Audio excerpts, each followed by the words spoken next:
ಸ್ನೇಹಿತರೆ, ಮೀಡಿಯಾ ಮಾಸ್ಟರ್ಸ್ಗೆ ಸ್ವಾಗತ ಸುಸ್ವಾಗತ.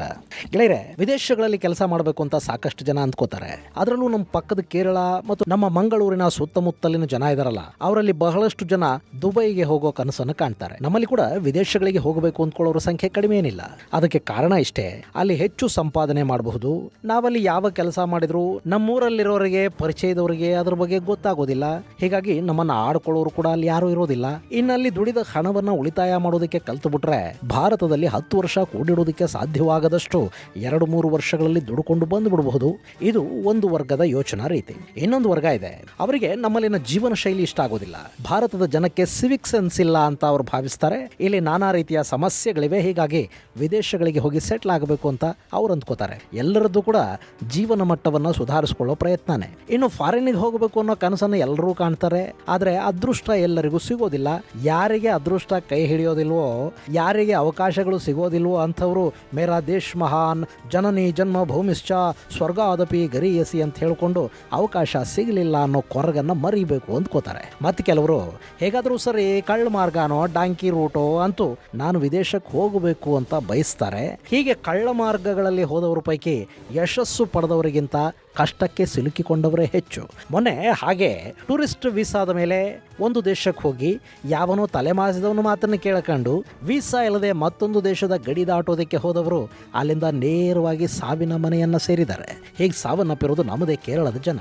ಅಷ್ಟೇ ಅಲ್ಲ, ಇಂಥದ್ದೊಂದು ಘಟನೆ ಸಂಭವಿಸಿ 20 ದಿನಗಳಾಗೋವರೆಗೆ ಕೂಡ ಆ ಬಗ್ಗೆ ಯಾರಿಗೂ ಏನೂ ಗೊತ್ತೇ ಆಗಿರಲಿಲ್ಲ ಅನ್ನೋದು ಮತ್ತೊಂದು ವಿಪರ್ಯಾಸ. ಹಾಗಾದರೆ ಇಂಥದ್ದೊಂದು ಹೃದಯ ವಿದ್ರಾವಕ ಘಟನೆ ನಡೆದಿರೋದಿಲ್ಲಿ. ಅಲ್ಲಿ ಅಂಥದ್ದು ಏನಾಯಿತು ಬನ್ನಿ ನೋಡೋಣ.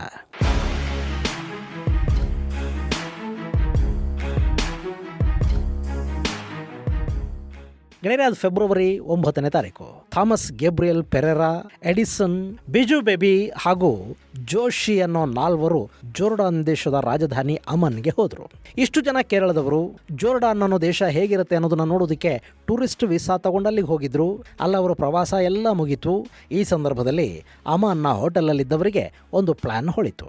ನಾವು ಇದನ್ನೇ ವೃತ್ತಿಯನ್ನಾಗಿ ಮಾಡಿಕೊಂಡ್ರೆ ಹೆಂಗೆ ಅಂತ ಅವ್ರಿಗೆ ಅನ್ನಿಸ್ತು. ಕೇರಳದ ಜನಕ್ಕೆ ಜೋರ್ಡಾನ್ ಅನ್ನು ತೋರಿಸೋದಕ್ಕೊಂದು ಟೂರ್ ಪ್ಯಾಕೇಜ್ ಅನ್ನು ಮಾಡಿ ಇಲ್ಲಿಗೆ ಕರ್ಕೊಂಡು ಬಂದ್ರೆ ಹೇಗೆ ಅನ್ನೋ ಯೋಚನೆ ಅವ್ರದ್ದು. ಆ ಐಡಿಯಾದ ಬಗ್ಗೆ ಸಾಕಷ್ಟು ಡಿಸ್ಕಷನ್ ಕೂಡ ಆಯಿತು. ಇದು ಒಳ್ಳೆ ಪ್ಲಾನು ಅಂದ್ಕೊಂಡ್ರು. ಕೇರಳಕ್ಕೆ ಹೋದ ಮೇಲೆ ಇದಕ್ಕೊಂದು ಸ್ಪಷ್ಟ ರೂಪುರೇಷೆಗಳನ್ನು ಕೊಡಬೇಕು ಅಂತ ನಿರ್ಧಾರ ಕೂಡ ಮಾಡಿದ್ರು. ಅದರ ಜವಾಬ್ದಾರಿಯನ್ನ ಜೋಶಿ ತಗೊಂಡ. ಆತ ಅಲ್ಲಿಂದ ವಾಪಸ್ಸು ಕೂಡ ಬಂದುಬಿಟ್ಟ. ಆದರೆ ಇನ್ನುಳಿದ 3 ಜನ ಅಲ್ಲೇ ಜೋರ್ಡಾನ್ನಲ್ಲಿ ಉಳ್ಕೊಂಡ್ರು. ಜೋರ್ಡಾನ್ನಲ್ಲಿ ಇನ್ನೂ ಏನೆಲ್ಲ ವರ್ಕೌಟ್ ಮಾಡಬಹುದು ಅನ್ನೋ ಬಗ್ಗೆ ಅವರ ರಿಸರ್ಚ್ ಶುರು ಆಯಿತು. ಅದೇ ಸಮಯಕ್ಕೆ ಅವರಿಗೆ ಶ್ರೀಲಂಕಾದ ಪ್ರಜೆಯೊಬ್ಬನ ಪರಿಚಯ ಆಗುತ್ತೆ. ಅವನು ಅವರಿಗೆ ಇಸ್ರೇಲಲ್ಲಿ ಕೆಲಸ ಕೊಡಿಸ್ತೀನಿ ಅಂತ ಹೇಳ್ತಾನೆ. ಹೇಳಿ ಕೇಳಿ 4 ಜನ ಸಣ್ಣ ಪುಟ್ಟ ಕೆಲಸ ಮಾಡ್ಕೊಂಡಿದ್ದವರು. ಡ್ರೈವಿಂಗು, ಪ್ಲಂಬಿಂಗು, ಪೇಂಟಿಂಗ್ನಂಥ ಕೆಲಸ ಇವರಿಗೆ ಗೊತ್ತಿತ್ತು. ಆ ಕೆಲಸವನ್ನೇ ಇಸ್ರೇಲಲ್ಲಿ ಮಾಡಿದರೆ ಕೈ ತುಂಬ ಸಂಬಳ ಸಿಗುತ್ತೆ ಅಂತ ಆ ಶ್ರೀಲಂಕಾದವನು ಇವರಿಗೆ ಹೇಳ್ದ. ಈಗಂತೂ ಇಸ್ರೇಲಿಗೆ ಜನ ಬೇಕಿದ್ದಾರೆ, ಯಾರು ಬಂದರೂ ಅವರು ಕೆಲಸ ಕೊಡ್ತಾರೆ, ಬರ್ತೀರೇನೋ ಕೆಲಸ ಕೊಡಿಸ್ತೀನಿ ಅಂತ ಆ ಲಂಕಾದವನು ಕೇಳ್ದ. ತಿಂಗಳಿಗೆ ಲಕ್ಷಾಂತರ ರೂಪಾಯಿ ಸಂಬಳ. ಅಲ್ಲಿಗೆ ಹೋಗಿ ಸೆಟ್ಲ್ ಆದರೆ ಕೇರಳದಿಂದ ಬೇರೆಯವರನ್ನು ಕೂಡ ಅಲ್ಲಿ ಕರೆಸ್ಕೋಬಹುದು. ಅವರಿಗೂ ಕೆಲಸ ಕೊಡಿಸಿದ್ರೆ ಅದರಲ್ಲೂ ಒಂದಷ್ಟು ಆದಾಯ ಬರುತ್ತೆ. ಯಾರಿಗೆ ತಾನೇ ಆಸೆ ಹುಟ್ಟೋದಿಲ್ಲ? ಸರಿ, ಎಡಿಸನ್, ಗೇಬ್ರಿಯಲ್ ಮತ್ತು ಬಿಜು ಲಂಕೆಯ ಮನುಷ್ಯನ ಜೊತೆ ಇಸ್ರೇಲಿಗೆ ಹೋಗೋದಕ್ಕೆ ಸಿದ್ಧ ಆಗೇ ಬಿಟ್ರು.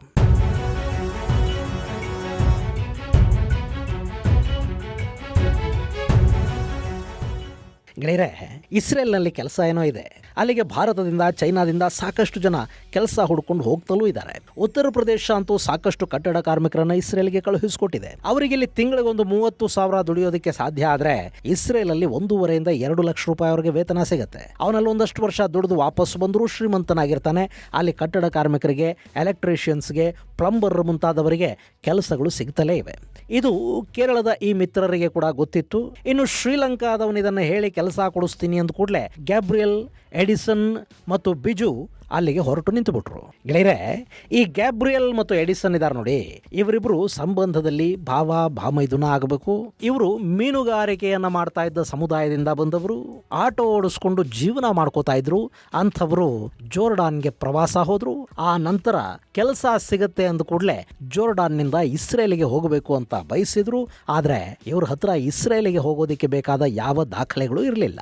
ಇನ್ನು ಈ ಲಂಕಾದವನು ಕೂಡ ಇವರಿಗೇನು ಉಪಕಾರ ಮಾಡ್ತಾ ಇರಲಿಲ್ಲ. ಈಗ ಯಾರಿಗೂ ಪುಗ್ಸೆಟ್ಟೆ ಯಾವ ಉಪಕಾರನೂ ಮಾಡೋದಿಲ್ಲ ಬಿಡಿ. ಅವನು ಇವರನ್ನ ಇಸ್ರೇಲಿಗೆ ಕರ್ಕೊಂಡು ಹೋಗಿ ಅಲ್ಲಿ ಕೆಲಸ ಕೊಡಿಸೋದಕ್ಕೆ ಒಂದಷ್ಟು ಕಮಿಷನ್ ಮಾತಾಡ್ಕೊಂಡಿದ್ದ. ಗಡಿ ದಾಟಿಸೋದಕ್ಕೆ ಮೊದಲ ಹಂತದಲ್ಲಿ 2 ಲಕ್ಷ ರೂಪಾಯಿ ಇಸ್ಕೊಂಡ.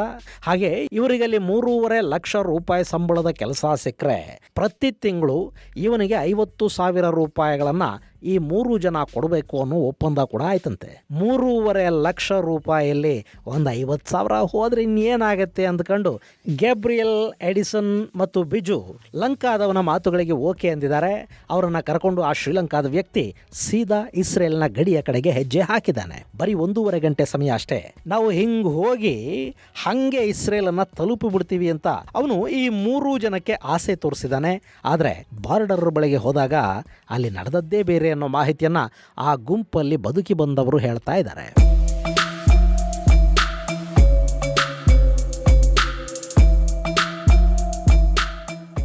ಗೆಳೆಯರೆ, ನೀವಿಲ್ಲಿ ಮ್ಯಾಪಲ್ಲಿ ನೋಡ್ತಾ ಇದ್ದೀರಲ್ಲ, ಇದೇ ಜೋರ್ಡಾನ್. ಇದು ಒಟ್ಟು 89,342 ಚದರ ಕಿಲೋಮೀಟರ್ನಷ್ಟು ವಿಸ್ತೀರ್ಣವನ್ನು ಹೊಂದಿದೆ.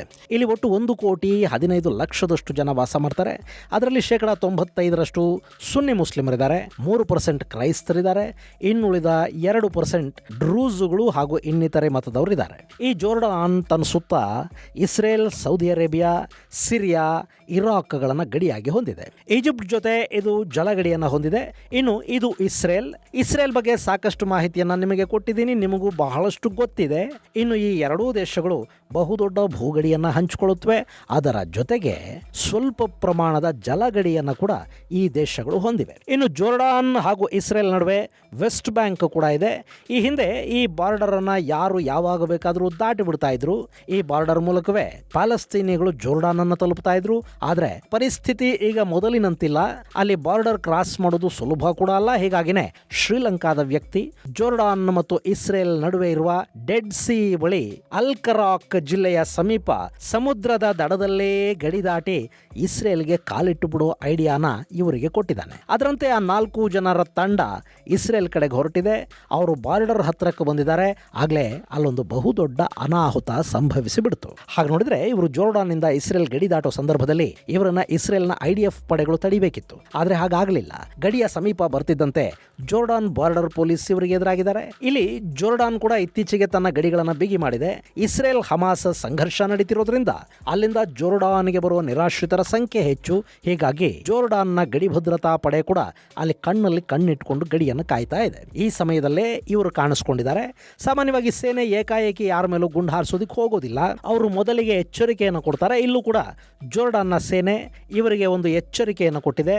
ಮುಂದಕ್ಕೆ ಹೋಗಬೇಡಿ ಅಂತ ಹೇಳಿದೆ. ಆದರೆ ಯಾವಾಗ ಇವರು ಅದನ್ನು ಕಡೆಗಣಿಸಿ ಹೆಜ್ಜೆ ಹಾಕೋದಕ್ಕೆ ಶುರು ಮಾಡಿದ್ರು, ಜೋರ್ಡಾನ್ನ ಪಡೆಗಳು ದಾಳಿಯನ್ನು ಪ್ರಾರಂಭ ಮಾಡಿವೆ. ಆ ದಾಳಿಯಲ್ಲಿ ಎಡಿಸನ್ ಗಾಯಗೊಂಡ್ರೆ ಗೇಬ್ರಿಯಲ್ಗೆ ಗುಂಡು ತಲೆಗೆ ತಾಕಿ ಅವನು ಸ್ಥಳದಲ್ಲೇ ಮೃತಪಟ್ಟಿದ್ದಾನೆ. ಇನ್ನುಳಿದ ಇಬ್ಬರು ಇದ್ರಲ್ಲ, ಅವರು ಸಣ್ಣ ಪುಟ್ಟ ಗಾಯಗಳೊಂದಿಗೆ ಅಲ್ಲಿ ಸಾವಿನ ದವಡೆಯಿಂದ ಪಾರಾಗಿದ್ದಾರೆ. ಗೆಳೆಯರೆ, ಇಲ್ಲಿ ಗುಂಡೇಟು ತಿಂದು ಬದುಕುಳಿದಿದ್ದಾನಲ್ಲ ಎಡಿಸನ್, ಅವನಿಗೆ ಹೇಳ್ತಾ ಇರೋ ಕತೆ ಹೇಗಿದೆ ಅಂದ್ರೆ, ಇವರು 3 ವಾಹನಗಳನ್ನು ಬದಲಿಸಿ ಅಮಾನ್ನಿಂದ ಅಲ್ ಕರಾಕ್ನ ಗಡಿಯನ್ನು ತಲುಪಿದ್ರಂತೆ. ಅಷ್ಟೊತ್ತಿಗಾಗಲೇ ಸಮಯ ರಾತ್ರಿ 11 ಗಂಟೆ ಆಗಿತ್ತು. ಆಗ ಡೆಡ್ ಸಿ ಕರಾವಳಿಯಲ್ಲಿ ಇಸ್ರೇಲ್ ಗಡಿ ದಾಟೋ ಸಂದರ್ಭದಲ್ಲಿ ಇವರನ್ನ ಜೋರ್ಡಾನ್ನ ಗಡಿ ಭದ್ರತಾ ಪಡೆ ಸುತ್ತುವರಿತು. ಅಲ್ಲಿ ಹಾರಿದ ಗುಂಡೊಂದು ಎಡಿಸನ್ಗೆ ಬಿತ್ತು. ಆನಂತರ ಅವನನ್ನು ಆಸ್ಪತ್ರೆಗೆ ದಾಖಲಿಸಲಾಯಿತಂತೆ. ಅಲ್ಲಿ ಅವನಿಗೆ ಚಿಕಿತ್ಸೆ ಕೊಡಿಸಿ ಅವನನ್ನು ಜೈಲಿಗೆ ಹಾಕಿ ಫೆಬ್ರವರಿ 27ನೇ ತಾರೀಕು ಬಿಡುಗಡೆ ಮಾಡಿ ಕೇರಳಕ್ಕೆ ಫ್ಲೈಟ್ ಹತ್ತಿಸಿ ಕಳುಹಿಸಿದ್ದಾರೆ. ಇಲ್ಲಿ ಈ ಎಡಿಸನ್ಗೆ ತನ್ನ ಜೊತೆಗಿದ್ದ ಗೇಬ್ರಿಯಲ್ ಸತ್ತು ಹೋಗಿದ್ದಾನೆ ಅನ್ನೋ ವಿಷಯ ಕೂಡ ಗೊತ್ತಿಲ್ಲ.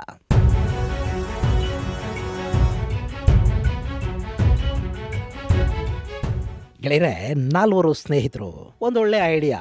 ಅದನ್ನ ಶ್ರದ್ಧೆಯಿಂದ ಮಾಡಿದ್ರೂ ಕೂಡ ಕೈ ತುಂಬ ಇವರಿಗೆ ಹಣ ಸಿಗ್ತಾ ಇತ್ತು. ಆದರೆ ಯಾವುದೋ ದೇಶದಲ್ಲಿ ಗುರುತು ಪರಿಚಯ ಇಲ್ಲದ ಯಾವನ್ನೋ ನಂಬಿ ಅಕ್ರಮವಾಗಿ ಗಡಿ ದಾಟಿ ಇಸ್ರೇಲಿಗೆ ಹೋಗೋ ಪ್ರಯತ್ನವನ್ನು ಮಾಡಿ ಒಬ್ಬ ಸ್ನೇಹಿತನನ್ನ ಕಳ್ಕೊಳ್ಳೋ ಪರಿಸ್ಥಿತಿ ಆ ತಂಡಕ್ಕೆ ಬಂದಿದೆ. ಸದ್ಯಕ್ಕೆ ಆ 3 ಪೈಕಿ ಎಡಿಸನ್ ಕೇರಳಕ್ಕೆ ವಾಪಸ್ಸು ಬಂದಿದ್ದಾನೆ.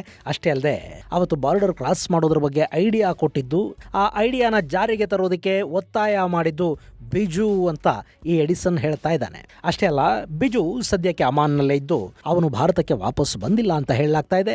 ಸದ್ಯಕ್ಕೆ ಭಾರತೀಯ ವಿದೇಶಾಂಗ ಇಲಾಖೆ ಗ್ಯಾಬ್ರಿಯಲ್ ಸಾವಿನ ಬಗ್ಗೆ ಅಧಿಕೃತವಾಗಿ ಮಾಹಿತಿಯನ್ನು ಕೊಟ್ಟಿದೆ. ಒಟ್ಟಲ್ಲಿ ಜೋರ್ಡಾನ್ಗೆ ಜಾಲಿ ಮೂಡಲು ಹೋಗಿದ್ದ ಸ್ನೇಹಿತರು ಅಲ್ಲಿಂದ ಬರುವಾಗ ದುಃಖವನ್ನು ಹೊತ್ತು ತರುವಂತಾಗಿದೆ. ಇದು ಕೇವಲ ಕೇರಳದ 4 ಸ್ನೇಹಿತರ ಕಥೆ ಅಲ್ಲ. ವಿದೇಶಗಳಿಗೆ ಹೋಗ ಬಯಸುವ, ಅದರಲ್ಲೂ ಅಕ್ರಮ ಹಾದಿಗಳಲ್ಲಿ ನಾನಾ ದೇಶಗಳಿಗೆ ಹೋಗಬೇಕು ಅಂದ್ಕೋತಾರಲ್ಲ, ಅಂಥವರಿಗೆಲ್ಲ ಇದೊಂದು ಪಾಠ. ಗೆಳೆಯರೆ, ಹಣ ಮತ್ತು ನೆಮ್ಮದಿ ಎರಡೂ ಶಾಶ್ವತ ಅಲ್ಲ. ಹೀಗಾಗಿ ಅವುಗಳನ್ನು ಹುಡುಕೊಂಡು ತುಂಬ ದೂರ ಹೋಗಬಾರದು. ಅದರಲ್ಲೂ ಕಳ್ಳ ಮಾರ್ಗಗಳಲ್ಲಿ ಎಲ್ಲಿಗೋ ಹೋಗಬೇಕು ಅಂತ ಅಂದುಕೊಳ್ಳೇಬಾರದು. ಇದು ಗೆಳೆಯರೆ, ಪ್ರವಾಸಕ್ಕೆ ಅಂತ ಜೋರ್ಡಾನ್ಗೆ ಹೋಗಿ ಅಲ್ಲಿ ಯಾರದ್ದೋ ಮಾತನ್ನು ನಂಬಿಕೊಂಡು ಇಸ್ರೇಲಿನ ಗಡಿ ದಾಟೋ ಪ್ರಯತ್ನದಲ್ಲಿ ಜೋರ್ಡಾನ್ನ ಗಡಿ ಭದ್ರತಾ ಪಡೆಗಳಿಂದ ಸಂಕಷ್ಟಕ್ಕೀಡಾದ ಯುವಕರ ಕಥೆ. ಮುಂದಿನ ಸಂಚಿಕೆಯಲ್ಲಿ ಮತ್ತಷ್ಟು ವಿಶೇಷಗಳ ಜೊತೆ ಮತ್ತೆ ಭೇಟಿಯಾಗೋಣ. ಅಲ್ಲಿವರೆಗೆ ಜೈ ಹಿಂದ್, ಜೈ ಕರ್ನಾಟಕ.